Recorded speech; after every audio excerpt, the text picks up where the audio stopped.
evening, good morning, good afternoon, wherever you're at in the world. This is Angelica Corral with What in the World Events. And today we have an extraordinary guest. His name is Dr. Alam Khan, Yeah. and he's going to speak to us about global economics. And it's going to be so interesting. So, over to you, Doctor. So glad that you joined us tonight. Yeah. So I'm very thankful to you for providing me such a opportunity to present my uh, paper, or let's say like article. It's not even like a full paper, but it's like an article. And Mhm. that's regarding the universal economic cycle. As you know that there are five phenomena in the economics. One is demand, supply, money circulation, market, and productions. These five are natural phenomena, and it determines the fate of all the economy everywhere in every country, in on small scale, on country scale, or whatever. And that is the my topic today to talk about that. This is like different than the business cycle. We have business cycle, which is already explained by the books in economics, but the universal economic cycle is not explained. Although there are, everybody knows demand, supply, and market circulation. So the people will ask me, what's so this is all five or those things that everybody knows. Yes, but what is my presentation is regarding today to how to use and regulate them. If you go to the business cycle, everything is regulated. A lot of regulation, a lot of laws, a lot of rules that support the companies. But when you go to the overall economy or general economy, so these five phenomenon are not regulated. So I'm today talking about regulating them, how to regulate them. And because of the lack of regulations, and because of the lack of rules in these five phenomena, so the world always faces the economic crisis, like inflation.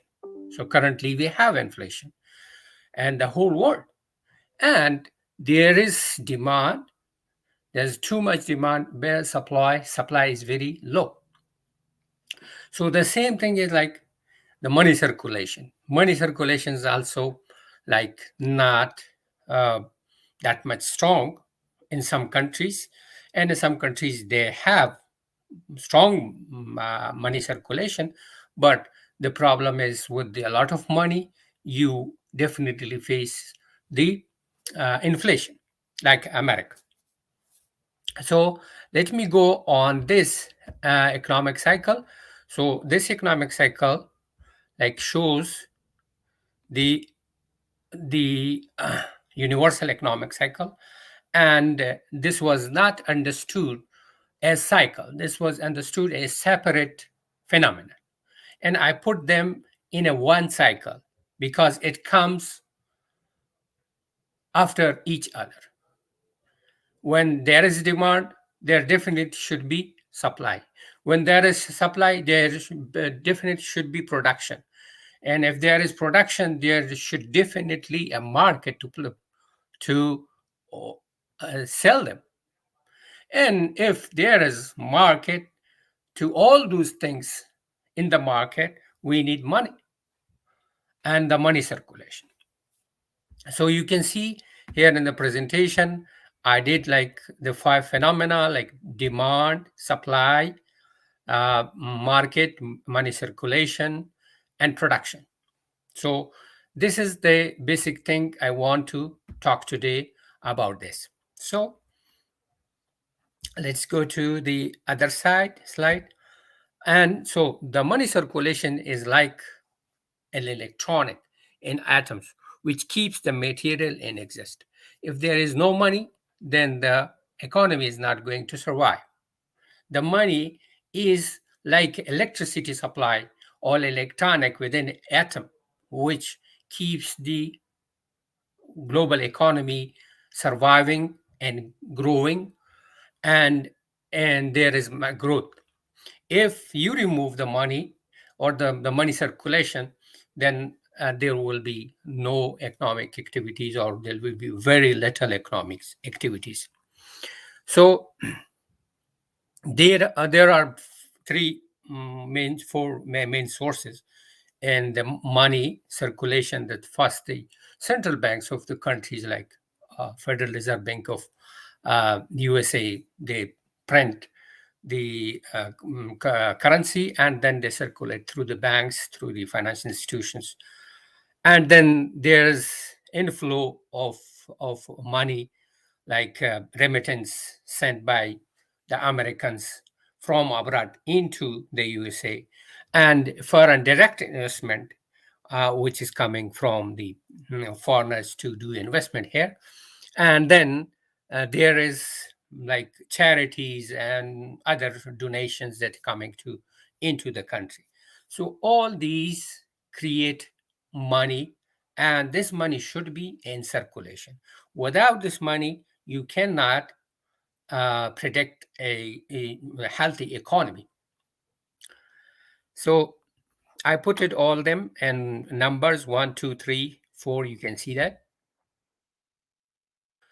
And after this the economic, like this economic cycle, which is not now unfortunately regulated. The people in the world, they regulate something which is like in the lower level. The people in the world, they don't regulate something which is on the top level, which is demand, supply, money circulation, production, and market. So now the government has to work on this and regulate this process. All. So that's the main thing that I want to focus today on, that the policymakers must must work to regulate those five phenomena, like market, money supply, market, and demand and supply. So this should be like uh, uh, well regulated. So for this, I found some things back in my study, which was the saying of the Prophet Muhammad about these things. That's like we saying hadith, or we saying this saying of the Prophet, in which he encouraged those five phenomena. And this the famous hadith of Bilal, and I put that. I can share that with you. I'll put that and that's like in a famous book of hadith of the Prophet Muhammad sallallahu alaihi wasallam, and that's we call hadith of Bilal, where Bilal has had some uh, dates in his hand, and the Prophet asked him, "Where did you got?" He said, "I got this from exchanging the inferior quality, double of this into in superior quality, like 2 kilos for 1 kilo." So then the Prophet say, "No, it is wrong. It is like forbidden in Islam. You should go this and take this to the market and sell it in the market, and then take this money and bring it to the owner of the dates, and you buy the dates, and then you can use this." So actually the Prophet was trying to encourage demand, supply, money circulation, and also promoting the production, and also encouraging and supporting the market, and forbidding the barter trade. And barter trade is like exchanging the commodity against the commodity, which is not allowed in Islam. So Islam is more focused on the money circulation. And the money circulation now and the demand and the uh, other phenomena, five phenomena, they are not regulated on the upper level. So the government, I would like to suggest the government should go to regulate them, and then give these rules and laws and regulation to the private sector to plan their activities and their activities and their goals of achieving profit within this limit of the universal economic cycle. And that way we will avoid the economic crisis, and also will be able to provide food to the hungry people, and they will guarantee the equal, or what we say justified, wealth distribution in the world. So now you can see that fewer people, they have billions of dollars, and in billions of the people, they don't have a lot of money.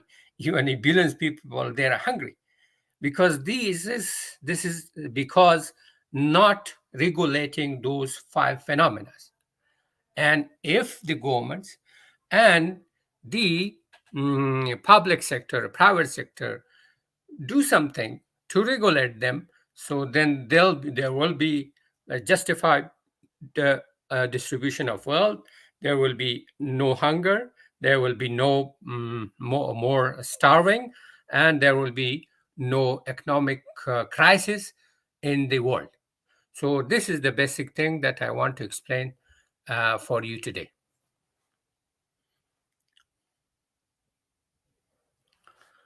I cannot hear you. Sorry. Okay. That's awesome. You come up with a wonderful solution. Yeah. That would be great for the powers to be to check that out and to see to work on that, right? Yeah. So thank you so much, So Professor. yeah. So today the presentation is to bring the attention of the lawmakers Hmm. to focus on these five phenomena, instead of going in detail and regulating the small activities or small phenomena. Why not we should go to the most top level and regulate these five phenomena? Everything will be perfect, and will go the world will go economically strong. Their economy will be strong. There will be no hunger. There will be no fighting. There will be nothing. Excellent. That's wonderful. Well, it Yeah. looks like you got a few friends that came into the room. We see somebody, a LinkedIn user that says, "Hi, dear colleague. Thanks for the invite." And Dr. Ivana Haluskova Mhm. is in here as well. And somebody says, "Money are a tool, do not as objective, but as a tool of power and control. Thus, power is often attractive for people." Attracted by money as an object. Think system need to change, inspired from past and future. And another LinkedIn user said, interesting point of view. So, wow, those are some insights that you have there, Professor. I wanted to also share, learn a little bit about you because we were talking about first we were going to start with your presentation, and then Yeah. after we wanted to learn a little bit about you and your history. I know that you're from Afghanistan, correct? Yeah. And tell us a little bit about your story and what brought you to the U.S. But I thought your story about how you got here in the first place was really interesting. So you want to start with that? Yeah, sure. I would like to first introduce myself, Professor Dr. Alam Khan Ahmadzai. I was teaching MBA, BBA classes in Afghanistan. And then I moved to USA. But before going to that part, I wish to go to my personal things, that I was born without father. My father died before Mhm. I born, and then I lost my mother when I was just 4 or 5 years, and then there was very difficult for me to survive. And then I tried my best to Mhm. get to education and to go to university, and I did my MBA, and then my PhD in Islamic banking and finance. And then I start teaching at the university. So I have like roughly up to 5-6 thousand graduates in Afghanistan from BBA and MBA classes and economic classes. So that's like a honor for me. Mhm. And before that, I was working as a interpreter with the U.S. government in the U.S. in Kabul and Afghanistan. Mhm. And then I was pretty much involved with money, with banking, and then I had the honor of being the first person who was the part of bringing a lot of economic reforms in Afghanistan, because Afghanistan economy was a closed economy Mhm. under the principles of the former USSR and social communism. And Mhm. then with the coming of American, we worked together to introduce all those other phenomena which turn the US into a most modern country, which is a market economy, and then banking sector, and then mm, modernizing the Central Bank of Afghanistan, modernizing the Ministry of Finance, and completely completing changing the structures of those two entities, which are very important for the economic development. And then we allowed the Chamber of Commerce to come, and there when we have 6 Chamber of Commerce in Afghanistan. Then we created Women Chamber of Commerce. Then we created like banks, commercial banks, and then as no Afghanistan is like 99% Muslims, so they were hesitating to be involved a lot in the conventional banks. So I have the honor of introducing first time the Islamic banking in Afghanistan, and now we have up to 8 Islamic banks in Afghanistan, and now we have up to 18 billion Afghanis in the deposits for Islamic banks, and then totally 24 billion Afghani as a total assets of the Islamic banking. Mhm. So now everything is like changed with the help of the USAID and the US government. We change a lot of things, and there are a lot of positive things. And Afghanistan is now like turned into like a more developing country. At that time, the Afghanistan was nothing. Now you can say Afghanistan has like a GDP of 18 to 21 billion dollars, and there are a lot of people. They have the jobs, they have good economy, they have a lot of opportunities, and but when the Taliban came, they took over. So I had to leave Afghanistan. So I left Afghanistan with my family, Mhm. and I passed through like a 9 months journey, which is a very tough journey. And then I Mhm. came to Pakistan, and then I was waiting for the approval of my special immigration visa. And then there was difficult time because I had nothing with me. I lost everything in Afghanistan, and I Wow. was borrowing money from one friend, another friend, and then we sustained there for 9 months. And after 9 months, we came to Qatar, and from Qatar, the U.S. government brought us here. And I'm very thankful for the U.S. government and also the generous people of the USA who mm, who who supported me, who brought me, and who like helped me a lot. So I'm thankful to the government as well as to the people of the USA. Oh, wow. What a story. Yeah. Is there one thing that you'd like to mention about that 9 months was, that was pretty rough for you, but you went through that adversity, and now I'm sure that's hard because in 9 months, there must have been a lot of things that could have happened, right? But what is one thing that was really hard, but you came through, if you wanna mention? Yeah, like the hardest part of that is to travel from Afghanistan into Pakistan because there was no visa available, there was nothing, and crossing the border is like a very tough job. And Mhm, then we presented our documents to a local company or local NGO. They're there. Yes, we are sick and we have to go for the medical treatment to mm, Pakistan. And then they say, okay, they tried their best, but they say no, there is no answer from them. Then we have to cross a very narrow way going through the mountains area, and then mhm, we pass from there, and then we spent even a night on the way coming to the Peshawar, which is like the capital city of Pakhtunkhwa of mhm, Pakistan. And mhm, then we moved to Islamabad. There was nothing, no house, no shelter, nothing.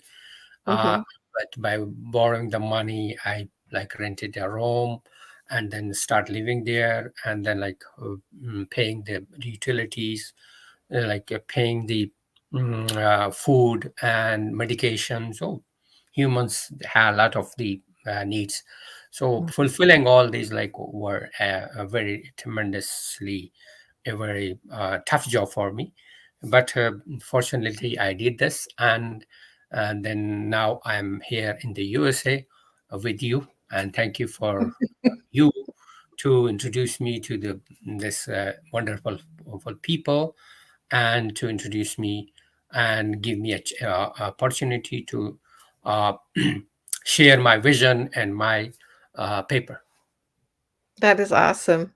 Well, thank you for coming on and sharing it with all our guests here. Really appreciate it. So, what inspired you, Dr. Alam, to do what you do? Uh, like uh, Actually, um, my inspiration was the world that is growing, and that was growing and still growing, and the people who have good life, and who has only not good life for them, but they are helping other. So Mm, I was thinking that I am also human, so I can do what the people can do. So I'm not inferior than them. mhm, So being a supreme creature of Almighty God, so I had trust in me and myself, and then my God. And mhm, then the vision that I had, that I have to not only sustain and support my family, but I have also to sustain and support others. mhm. These two visions uh, took brought me here to this point. That is awesome. Look at you. You went through so much, and we're so happy that you were able to overcome all those obstacles with your family, and now look, you're here to tell your story and also to talk about some solutions Mhm. for the future. So,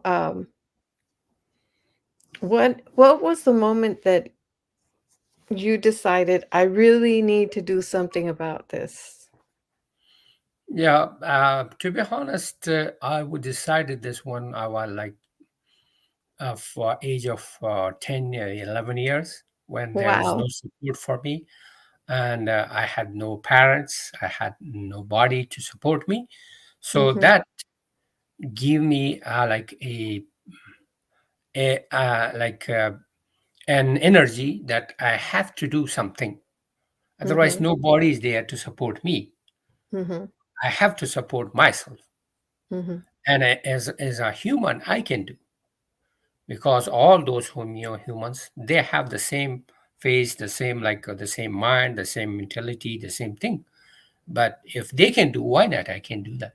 So I was thinking about that, to go to a such way that I can sustain myself, earn money, support my family, and then support others.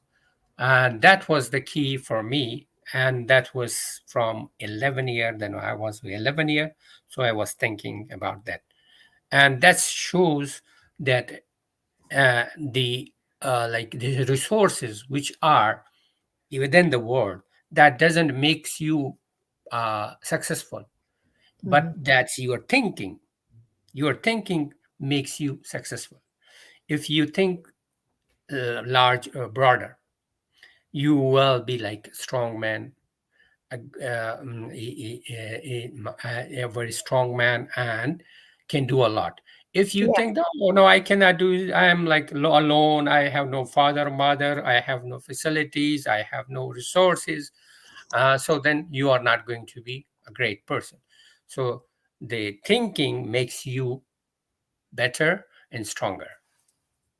Wow. I love that thought that you mentioned because you were only 10, 11 years old and you were already had that mindset Mhm. that you can make it, that you Yeah, can make it happen. yeah, Wow. yeah.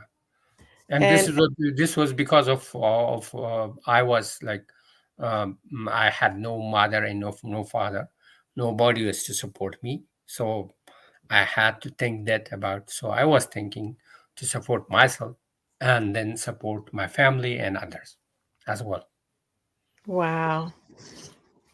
That is some adversity, but you were strong to come out of that. So that's a good reminder for all of us of how strong our mind is Yeah, if we just believe in ourselves, right? yeah. And that we can do it. And the Yes. way, and also important is the way of thinking, how you think. If you think negatively, nothing will come out of you, and you will be not a person of benefits of even your family.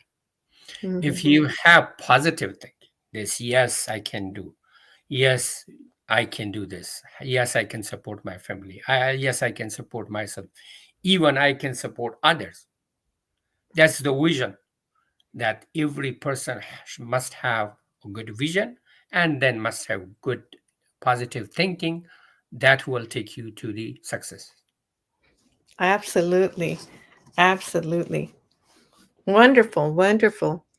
Yeah, So it looks like you had to be influenced by some of the people that were around you growing up, right? There had yeah, to be some positive people around you that made you that helped you think that way, no? yeah, Yeah? Do you yes, remember uh, yeah. mm, I was inspired by my teachers at school. oh, okay. Tell us about that. Tell us about your teachers. Yeah.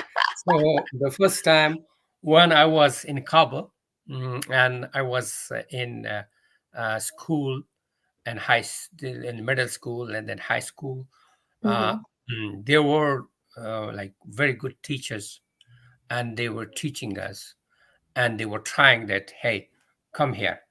So when you were 5 years, you were in 5 years, so you were the person who were just looking the acts of your parent and your society, and then you learn. mhm, Now when you are more than 5, you are in a school, so that's we are educating yourself. And when you go to the college or university, then we are not the person who will be educating you step by step, but we will be guiding you only, mhm, and you will be the person who acquire the knowledge mhm, and who gather all the information and who mhm. learn more. We will be, the university teacher will be just your guidance, a guiding person, not more than that. So then when I at the school, so then I was thinking that how I can I can be successful in university Mhm. because I have no support, no financial support, and no moral support. And then how I can do this? Mhm. So then I had thousands of questions in my mind and asking them from the teachers, from the community, what will happen? What are the Mhm. answers for these questions? Mhm. So I was getting all the information and writing them and then thinking about them during the night. Oh, this like this answer is given by my teacher. So how that makes difference. How I can adopt them, how Mhm. I can do this. So by Yes. thinking all these things together, that's paved a way for me to pass the high school, and then I was admitted in the university. That is the main thing. That is awesome. So your teachers, they had a lot to do with, answering some of those questions that you had, and you Yeah, would think about those questions at night, yeah, and and then even yeah, go and ahead. even observations, because as a human we have the super we are super intelligent. So Mhm. like now you see robot, aeroplanes, everything, they are invented by the humans, not by Mhm. angels from from the heavens. Mhm. So we are supreme, and the Mhm. mind which is giving the brain which is given by God to us is Mhm. everything. So Yes, absolutely. is everything. So you have to put your mind, your brain, in thinking in a such a way that not only benefit you, but benefit others. And that's my Yes, I love this. yeah, That's the way that's the way to do it, collaborating and thinking of others. yeah, Now, we have a few comments, I wanna share some of those comments, okay? yeah. So, very interesting, insightful, and allow better understanding of financial sector. Thanks. And then L.A. Morajon says, "Where can I access your paper, Dr. Alam Khan Eh, Ahmadazi?" yeah, Ahmad Zai. Yeah, you. I can drop you my email, and you can get it from. You just give me an email. I will send you the whole paper. Oh, that is awesome. So Yeah, you could, if you want, you could put your email in the comments, or you yeah, could ask him to DM you. yeah. They can We DM can, me. Yeah, uh-huh. they can We DM could me. after this event, you could see the comments, and then you can DM them as well, Yeah, and sure. then Sure, connect. I can share my email as well as my phone number, so they can DM me. Awesome. Yeah, It's interesting that we got these comments here. Afghanistan. So another LinkedIn user says Afghanistan women and war. How does situation look today, and what solutions do you foresee? like situation overall situation is good, and there is peace, and there is up to a certain level security. But the very bad thing is that the women are deprived of going to school, to middle school and to higher secondary school and to the universities and colleges. That the bad thing. And also they are deprived of going to work, and that's like as economist, it's like a terrible thing for me that how you can deprive 50% of your population of not working, because women are also the humans. They have the same like family, like I have children, woman, my wife has the children.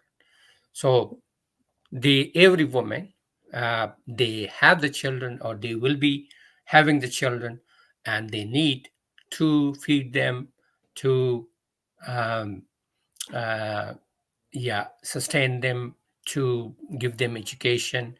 So we all doing it for my children, so you do it for our children, because the children are the people who now who will take our role, who will take our role. and who will Yes. sustain the world. So without the woman, I think nothing is possible. And the economic growth of Afghanistan will be really slow, and that will not go rapidly like other worlds do. Like you can go to Malaysia, like Indonesia. They are the most populated Muslim countries where women are allowed. They can go to school, they can go to university, they can do job. The same like Pakistan, like GCC countries. Mhm. Saudi Arabia is like the most conservative country where Islam originated from there. But the women are allowed for education. Women are allowed for working, doing work. So all the things. But I don't know what is the misinterpretation the Taliban has from the Islam. But Islam only saying to cover yourself for ladies, nothing more than that. That's interesting, and that's good to know because some people might not know that that isn't the way for everybody, right? In Yeah. Islam, uh, there's different beliefs for some people, correct? And that's what you're mentioning here with at least as with the Taliban. Yeah. So that was a good question. I really love that. It says, "What approach do you see to prevent inflation and 233 trillion debt accumulation and promote wise investments, CSR and ROI, return on So, investment?" yeah, so this is a question from an Yeah. audience. What approach do you see to prevent inflation? Who asked this question? It just says LinkedIn user. Okay. Okay. So, mm, to curb the inflation in the USA, although I'm not like expert, not like expert of the US economic affairs, but for generally talking from the economic perspective, when there is inflation, so that's mean that the supply side has not efficient or enough support from the policymakers. Like in America, there were a lot of support, even on the bailout. There were a lot of money given to the people, and that's like appreciable, which President Trump did, and then President Joe Biden did, and by putting money into circulation, giving the money to the economic actors, but that is one side, which is the money circulation. Money circulation was like encouraging and support, but they forgot to support the supply side. And that was the reason that because of the not supporting the supply side and the production side, now we have inflation. If there is in my concept, which is I say universal economic cycle, if the government of the USA has already regulated the five phenomena of the economy, so then there will be no inflation, or there will be very less inflation. So you see there is imbalance between, there are a lot of money circulation, but there is fewer steps taken toward the production and supply. So the government has to regulate those five phenomena and has to encourage the private sector to do planning under these regulation and rules, and then gain your profit. So that's the reason, because of the inflation. So the best way is now for the President Biden to put support and investment in supply side, in the production side. So, and the broken supply chain, they have to revitalize it. They have to rehabilitate that supply chain, and also they have to encourage the agriculture sector and the farmers to do more production, and then supply to the market. And the supply chain must be supported as well. So that's the good way to tackle the inflation. Okay, that's awesome. How do you feel about investments? Let's say people that have a retirement and some people have a 401k, some people have annuities. What do you suggest for people that are will soon be retired? Yeah, as you see there, we have a major population of like old people, and they are going to retire within 65 or 60, and there were like millions of people will be retired, and therefore the Mhm, government of the USA is trying to bring more labor force from refugees, immigrants, and just to give them a job to support the world largest economy. Supporting this largest economy without humans is not possible. If somebody is thinking that AI can do that, no, AI cannot do that. There are a lot of things that humans has to do. Who have created the AI? The human has created the AI. So AI is not supreme, but the human is supreme, and the human has to do this. So therefore, the government is like planning, the US government and also the Canada government, that to bring more people, and for the people who are in old age and they're going to be retired. So the people have 401k, then they have the annuities. So they have to select from the insurance, life insurance packages, the health insurance packages, the mutual insurance packages, and we have a lot of them in the USA, mhm. fortunately. But when you go to Afghanistan, there is no insurance. If you go to other countries, there is no insurance, but there are stronger insurance. So, like, I'm little bit familiar with New York Life Insurance. I'm Mhm, familiar with the World Financial Group, which is like doing a tremendous job by bringing all the insurance company in one under one umbrella. And mhm, there are multiple products that's available from more than 200 companies. So you imagine if there is more than 200 companies, so there are more options for the people who can go to the websites and who can choose the best packages they can, and the premium they can pay. And mhm. so that's the good thing of the market economy, the free market economy, that gives brings a lot of people into the insurance. And therefore we have more than 200 companies of insurance, which is like a tremendous opportunity for all of us who are going to be retired to go and buy those packages. That's good to know. Well, we have Yeah. another comment from LinkedIn user. We got. I'm very. How can I say? I'd like to know who LinkedIn user is. But it says prevent in reference to. It says Lehman lesson. Would diversification into national currency, thus large, not only dollar portfolio and backing bank sector by gold, one of solution?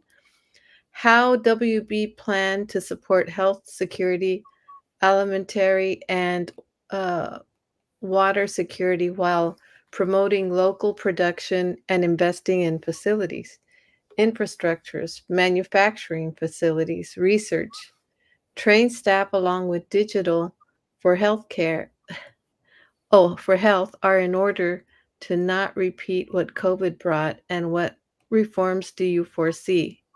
Thank you. That's a long one. That's a very difficult question, and it's need more information, technical information on this. Are you with me? Can you hear me? Hello, audience. Can you hear me? I think okay.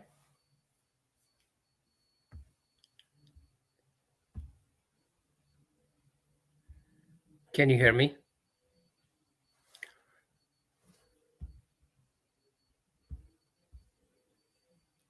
Okay. Okay. Should I talk? Okay. The question about the golds to be replaced by, or the currency to be replaced by the gold. This was before 1940, 60, before 1960. Are you back? I'm back. Okay, great. I don't know where I So, went, but I'm back, my friend. so can the audience hear me? Yes. Okay. So there was before 1960s, there was system of monetary, global monetary was based on the gold. And then gradually they promoted this to be like in dollars, US dollars, which is like a great achievement of our former vice president. I forgot the name, who did this tremendous job for the USA. So now the US economy is, US dollar is like a global currency.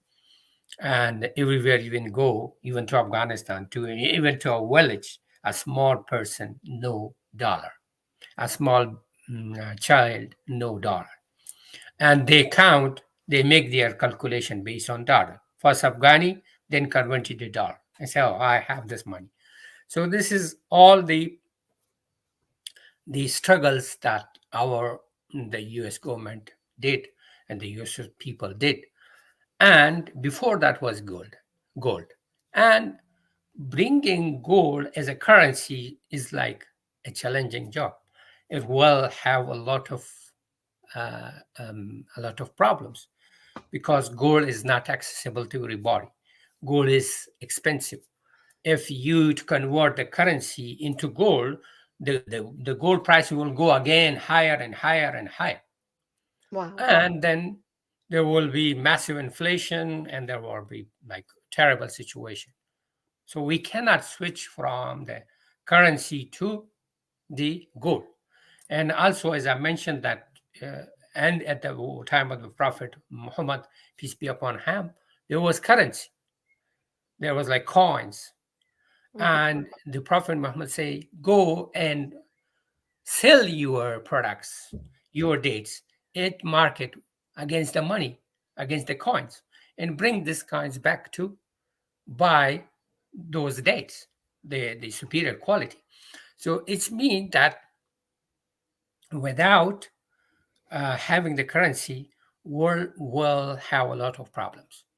And that what the world had this before 1960 when there was gold for like 50 decades, 5 decades, and there were a lot of problems in economy. And especially now when the world is like a global village, the whole world is a global village, Mhm. and the whole world is interrelated, and the Yes. people are interrelated. And that's natural because all the humans are brother and sisters of each other. And their demands, their wishes, their needs are common. So, therefore, I'm saying switching from the dollarized economy, global economy, or currency based global economy into the gold economy doesn't make sense for me as an economist. Okay. That's good to What know. was the second question? I'm trying to get back to the question and now it's not there anymore. Let me see if I could show it. I think it's probably in the comments. Let me see if I could get back to that. Hmm. Hmm. Can't seem to get back to them. We'll have to. You know what? We could get back to the comments after the this event is over, and we could you could write in the answer because I don't see it here anymore. It Yeah. has disappeared from the page, my friend. So this has been a really interesting conversation. You know, I've been seeing a lot of things on the internet, and there's been you know how the internet spreads rumors and things about money is gonna be worth the US dollar is not gonna be worth anything. Have you seen those things on social media? Yeah, yeah, And so what tell me what you think about that. yeah.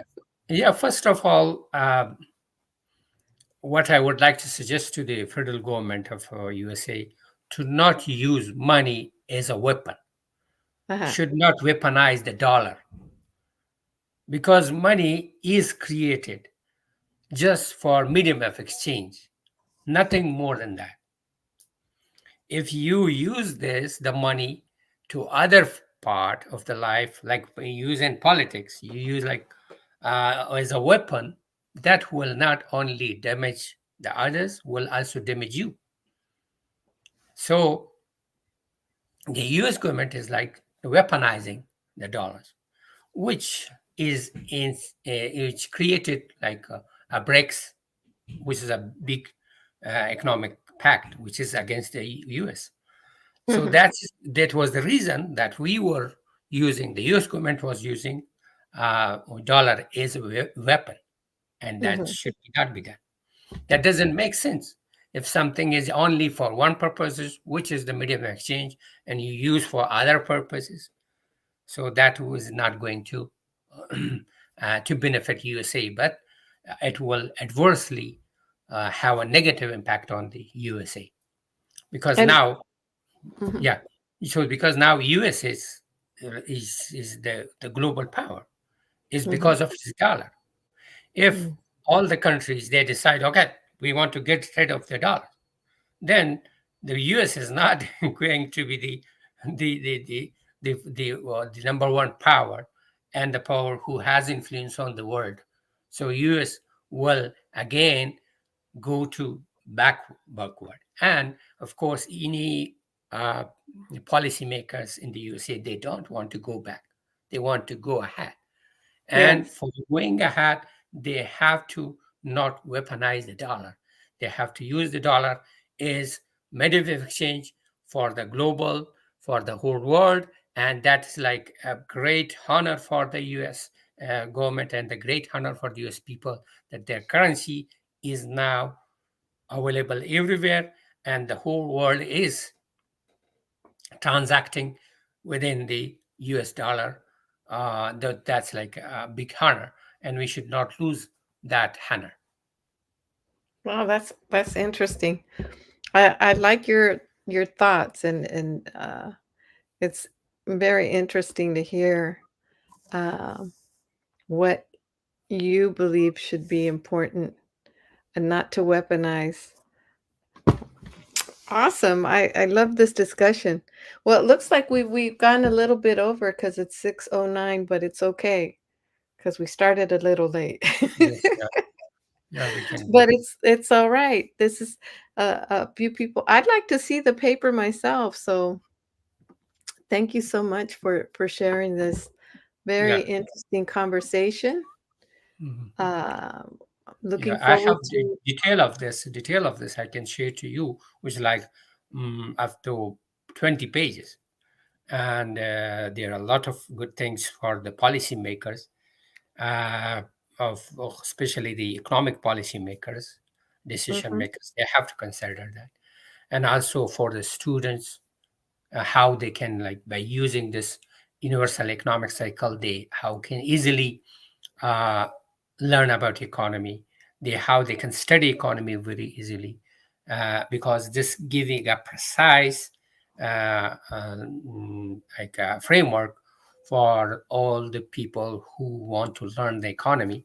And by using these five phenomena, they can get a lot of the economic knowledge, because all the economic activities done in the world is within the framework of these five natural forces, which we call phenomena, and which is the universal economic cycle. Awesome. Well, thank you for being so generous to share that with us. Mm. I Yeah, appreciate that so, yeah, so much, and, um, looking forward to have more discussions in the future. I yeah, hope that sure. we can do more. This is very insightful and Yeah, very you brought a lot of value to the room tonight on yeah, and economics. one thing is that I would like to talk about it. When I was presenting this to the world. a lot of questions were, so what's the difference between the business cycle and the universal economic cycle? So Mhm. these five phenomena, everybody knows that. So what's the difference? I say no. You see, I am presenting them to be five phenomena more regulated. And whenever in the free market economy you talk to a person, they say, okay, let demand determine this. Let the supply determine this. Let the market determine this. I'm agree with it. But I would like to say, let the more regulated market decide about this.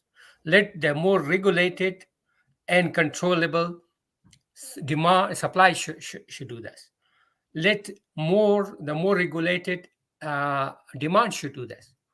So that is the key thing that I would like to emphasize today. The people should understand, and especially the policymakers, that instead of going to very bottom and um, regulating each and every activities of economics, why not we should go to the top, which are these five phenomena, and we should like regulate, and we should bring law and regulation and these five phenomena, and then help the private sector to plan and do their business is within this economic circle. So that will bring a lot of changes to the world, and there will be no hunger, there will be no starving, there will be no fighting, there will be no human right violations. So everybody will have something to eat. So now you can see a lot of people, they are hungry, Mhm. they are not having the money to buy, they have no access to the food, they have no Mhm. access to the water, clear water, drinking water, they have no access to education. So these are basic human rights. Mhm. And as uh, human supreme creature of God, we have to do this, and we have to uh, bring all these facilities to the humanity: clear water, education, food, um, mm, so shelter, housing, all these things, they have to be brought. And that's wholly depend on the economist, how they think, how they do the regulations, how they make the policies. And if the US government come with the five like national policies: national policy for demand, national policy for supply, national policy for market, national policy for money circulation, and national policy for the production, then there will be no problem. So there will be no homelessness, there will be no hunger, there will be no poverty. Everything will be completely well maintained and well controlled, and then we will be have better USA than now. Thank you, Professor. Thanks Yeah. for your share today. Yeah. I was so hungry today. I hadn't eaten breakfast, and by the time it was lunch, I was so hungry. And I started thinking about people in the world that are hungry and how hard it must be for them. So I'm very thankful that you're thinking about others and how you were inspired to think about others. And so we'll have this discussion again. So I want to thank everybody who came to listen today, and looking forward to having more conversations with Professor Dr. Alam Khan. And you have any last words, Professor? Um, I think my last words is still again how you think about work, how you think about yourself, how you think about your community, how you think about your family, and how you think about the world. So that's important. So as a human, we are the viceroys of the God on the planet, and we have been empowered by the God to rule this world and to do something good for all the living things, including the humans, including the animals, including insects. So we have to turn this world into a better living place for all the living things. And this is our responsibility. And this is given because for us, because we are the human, we have the brain, and we can think, and we can do positive vision, positive thinking, and that all enables us to not only help the humans, but even help the animals and all the living things. Okay, awesome. So it all starts with us, right? Yeah. So all things start with us, how you think. That's the key. Are you thinking positive, or are you thinking negative? If you are thinking negative, nothing will come out of you. If you are thinking positive, then you will be like a superior man on the planet. Awesome. Well, we have a few mentions here. Uh, we'll have to answer some of those questions afterwards, but I want to add what Anik says. Thank you, Angelica Corral and Professor Dr. Alam, for offering a different perspective on human and living things. So, yes, that's what we're doing here, learning different things from different people, different points of views, and uh, it all starts with us, whatever we're doing in our lives. It all starts with us and our attitude and how important uh, it is for us to care about others. So, with that, thank you everybody who came. Love you all, and I hope to see you again soon. We'll Thank you for all of you, and thank and you for you, yeah, thank to thank arranging this today's session. thank you to Yeah. you as So well, Professor. So I We'll can like put my email and my phone number. So anybody has any info, need any question, any information, they can like DM me or they can email me. I would like to. I would be very happy to provide them my presentation and answer their questions. excellent, excellent. I would love to hear what comes out of this. So, well, Yep. everyone have a wonderful evening and take care. Good night. Bye.